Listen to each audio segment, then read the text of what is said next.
So Yes. talk about balance as an entrepreneur, a serial entrepreneur at that, like somebody that we can tell from, this conversation. I mean, you go, and I would say, your speed might just be super go, like you're on the move. So take me through the balance of it. Like how do you balance it? It's hard. I wish I had a good answer, and I would be lying to you if I said I've mastered that, because over the last 14 years of doing this, I have not.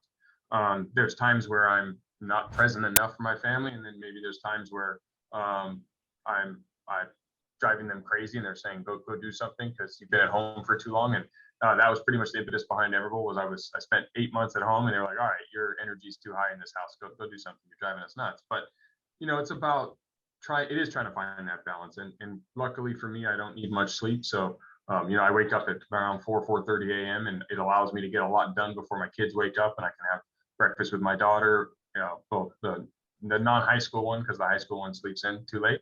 I could have lunch with her when she eats breakfast if I was home. But it's about just trying to be there. And fortunately, the company now is in a position where I have a little bit more freedom to go to my high school daughter's lacrosse game, or my youngest on her horseback riding, or spend some time with my wife a few days. But early on, they had to make the sacrifice. I mean, I don't have the answer, and I've yet to figure out how to juggle that properly. For anyone who's considering entrepreneurship and is weighing the balance, it's tough. And unfortunately, hard work beats talent when talent doesn't work hard. And I've won so often in life by just outworking my competition. And unfortunately, that takes hours, and those hours are taken away from other things. And so I do sacrifice time with my family for professional success. I'm the first one to admit it. And you can't get that time back. And for some people, that's not worth it. And obviously, I'm not saying it is worth it to me. And when I say it that glaringly, because if you ask me pointedly, of course, I'd rather spend an hour with my kids than an hour doing Everbull, but I understand that I need to do both, and both sides have to be fulfilled. And so I do the best I can, and I try to make the best balance possible.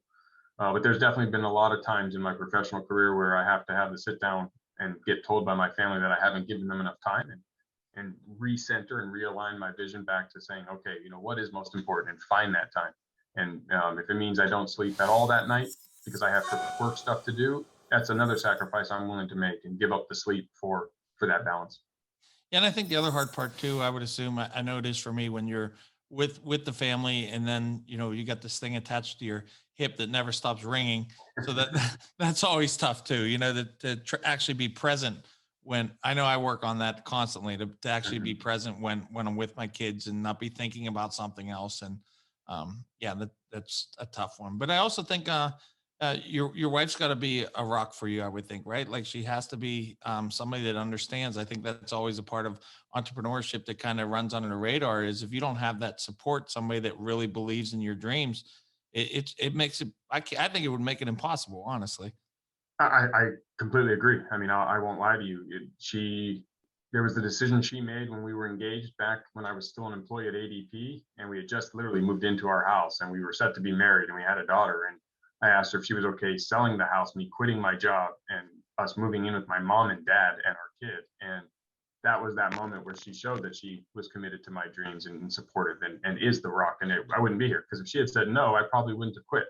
Right? Right. You're not going to start your marriage that way if I don't have the support of my spouse. And who knows where I'd be today? I'd probably still be at ADP, miserable, cranking my schedule, waiting for the weekend. And that's the other challenge with the balance is, when you love what you do, it doesn't feel like work. So I don't look at the clock. I don't know what day of the week it is. I don't care. Like Monday is not a bad day. Saturday is not better than Monday. Like they're all days, and I just wake up and do everything I love. Spend time with my kids, spend time with my wife, and work on Everbull. And so for me, it's very hard to understand that dichotomy where everyone else is like, hey, it's the weekend, aren't you going to take off? And I don't know that mindset. So I don't want to do things that feel like work. And I challenge everyone to find what they're passionate about, so you don't work a day in your life.